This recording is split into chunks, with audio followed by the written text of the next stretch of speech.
Welcome to the Glenn Beck program. Tonight, part 3 in our 3-part series on the puppet master, George Soros. Last night, you saw the sheer size of this one man's influence. It is breathtaking. He has brought entire regimes and currencies down to the ground in flames. If you don't understand where America is heading, you will after tonight.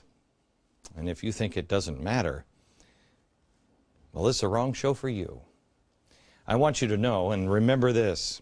In these last 3 episodes, I'm not making claims. I'm not asking questions.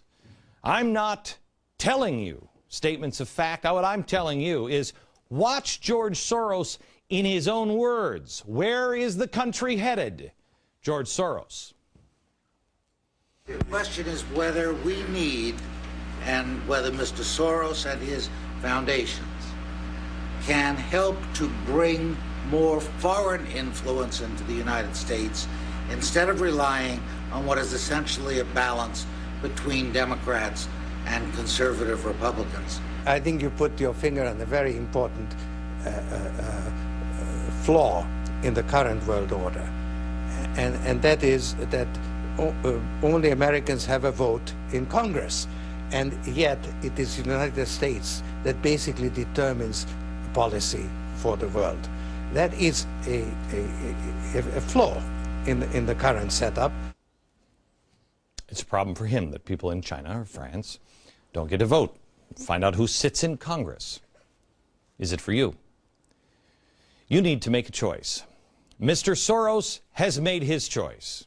I have made mine. Tonight, you decide.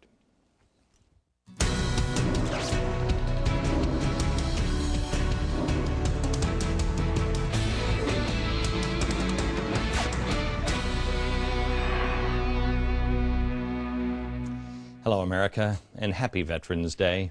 Veterans and Marcus Luttrell, I'm thinking about you today.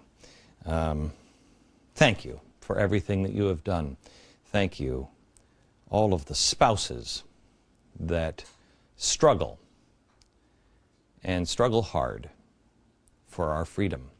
For our freedom to be able to say the things that we mean and mean the things that we say.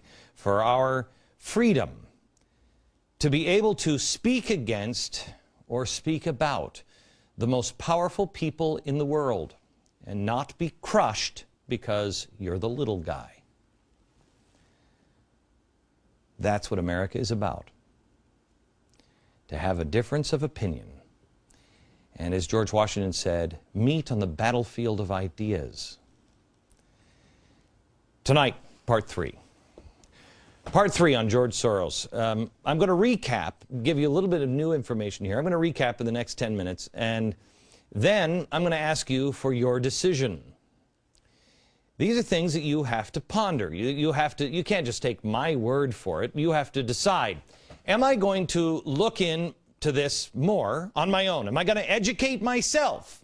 Or am I just going to put my head back in the sand and say, no, no, no, it's all fine, it's all fine, it's all fine? Because there is a choice. Who is George Soros? And is he involved in the changes in our country? And if he is, and if he's using his money to greatly influence our country, why don't I know about it? And do I agree with him? Maybe you do.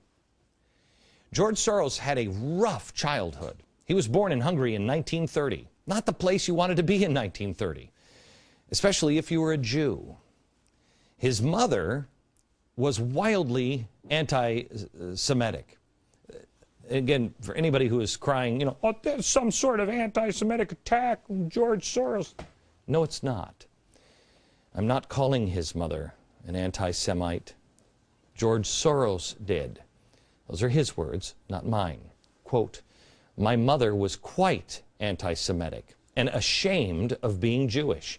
Given the culture in which we lived, being Jewish was a clear-cut stigma, disadvantage, a handicap, and therefore she always had the desire to transcend it, to escape it. That is pretty powerful in a child's life. Both of his parents were non-practicing Jews. His real family name was not Soros, it was Schwartz. But what would you do if you lived in Hungary in the 1930s and 40s? Would you keep the name Schwartz? When George was 6 years old, the family changed the name from Schwartz to Soros. Now, at first, it just makes sense on the surface because you're like, okay, well, of course, they were trying to stay alive. They were madmen rounding Jews up. But when you look at the name Soros, it's an obscure name. What does it mean? Where did it come from? Well, it means to soar. But more importantly, it derives from Esperanto, which is a made-up trans-European language. It was started, I think, in the 1880s, and it was promoted by those who dreamt of a world free of nationalities. Get it? A world free of nationalities, an open society. His father was very much into this. That's how they picked the name Soros. So when George Soros was 14, his father basically bribed a government official to take his son in and let him pretend to be a Christian. His father was just trying to keep him alive. He even had to go around confiscating the property of Jewish people. Now imagine you are Jewish and you have to go and confiscate the property of your fellow Jews. And you are pretending to not be a Jew, and if anybody finds out, you're dead. He actually had to endure watching people sent off to their eventual murders. Watching people gathering their stuff, sending them off, knowing that they were going to go to their death. What does that do to somebody? How do you deal with it? How many years of therapy would somebody need after something like that? This is where George, I think this is important. I think this is where George Soros first learned to pretend to be something other than who he was. He had to. I am not blaming or questioning a 14-year-old or his parents for trying to keep him alive, trying to keep the family alive. I don't think anyone can understand what it must have been like to be Jewish in that scenario. Can you? Especially 14. I don't want to question the 14-year-old. I would, however, like to question the 80-year-old man who has never once said he regretted it, but more than that, he views it as the happiest year of his life. Again, not my words, his words. Listen. It was actually probably the happiest year of my life, that year of German occupation. For me, it was a very positive experience. It's a strange thing, you know, because you see incredible suffering around you, and in fact, you're in considerable danger yourself. But you're 14 years old, and you don't believe that it can actually touch you. You have a belief in yourself, your belief in your father. It's a very happy-making, exhilarating experience. I don't think I've ever heard anybody describe the Holocaust years like that. Maybe he's the most healthy man you've ever met. Maybe somehow or another he just got through it. But he also has spoken about how his experience in Hungary has affected his psyche. Listen to this. Did anybody tell you in Hungary why they didn't like Jews at the time?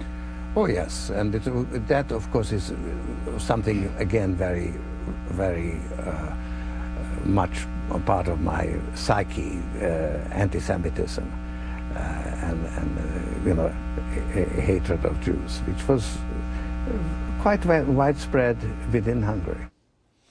Even to his own home. I mean, I would love to spend an hour. He's not going to come on in this program and spend an hour with me, and we'd have bigger fish to fry on this. But I would love to understand how it affected his psyche, having his mother basically agree, apparently, I don't mean to judge, with the Germans on hatred of Jews, being anti-Semitic in his own home. How has he navigated that? I'm not going to spend the time. I have invited George Soros to come on this program. He has declined. We have bigger fish to fry. Like, how does he view the world? But it sure would be interesting to explore how this affected his feelings on Israel, which he does not support. He donates so much money to organizations that speak out against Israel. Some stick out more than others. on the donations. But is there any connection there? I'm going to concentrate on the fact that I think the lesson he learned in that horrific year of 1944 was that if you hide your true identity, you can gain power, you can survive. And those who are seen as disadvantaged or handicapped and don't hide their identity, well, they don't survive.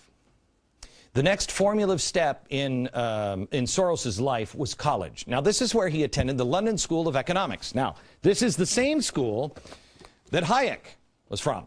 He wrote Road to Serfdom. This is freedom fighter. But it's also the school where the Fabian socialists hung out. A Fabian socialist university, you remember. The Fabian window we told you about. This is the famous English Fabian Society. We took this picture, actually. Tony Blair was standing right here with it. Fabian socialists, what are they doing? They're heating the world up in the fire that they themselves are stoking.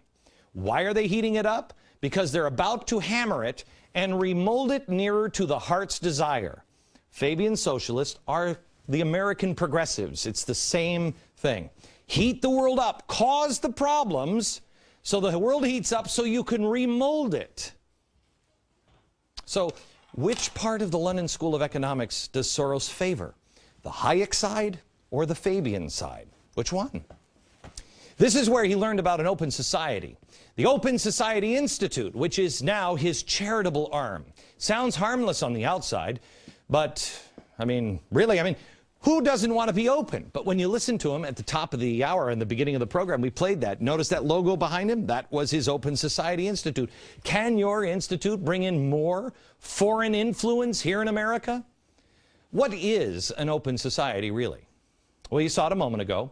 The world has a vote in Congress, but you also saw it in his father, Soros, a world free of nationalities. It is a global replacement for our republic. For all the work our founders did, that's old news. We must progress past it. We must have a new world order. It is a replacement for the republic. He has donated more than $14 million to a group here in America called the American Constitution Society. Well, that sounds great. Except this is a progressive legal group with an area of focus on constitutional interpretation and change. The Constitution can be changed, but you do it not in the shadows. You do it not being invisible. You don't hide who you are. You change it through the amendment process. But he knows you wouldn't go for it. So he leaves school, leaves Hungary, he survives. He goes to school. He finds open society. And then he becomes wealthy. Now, how did he become wealthy enough to fund his quest to denationalize the world? Hedge funds.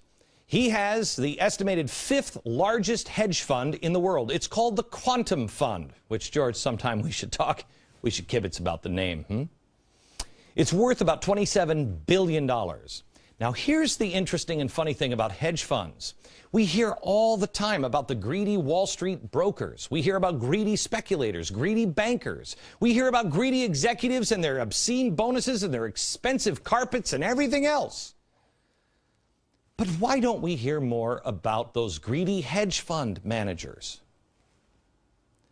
Is it a coincidence that everything under the sun when it comes to capitalism is targeted for regulation by Congress, except for hedge funds? You should decide on that one. Now, he's got the wealth. Well, what did he do with the wealth? He decided to collapse regimes and currencies. He did it in England, in Russia, Malaysia, Georgia. Soros lit the fuse to get it done. He's known as, we told you last night, the man who broke the Bank of England. The Prime Minister of Malaysia called Soros unscrupulous profiteer. In Thailand, he was branded an economic war criminal who sucks the blood from people. In 1994, he stated, I just write that the former Soviet empire is now called the Soros Empire. He started getting so much recognition, it fed into his ego. His ego started to grow. He started to get a God complex. Again, not my words, his words.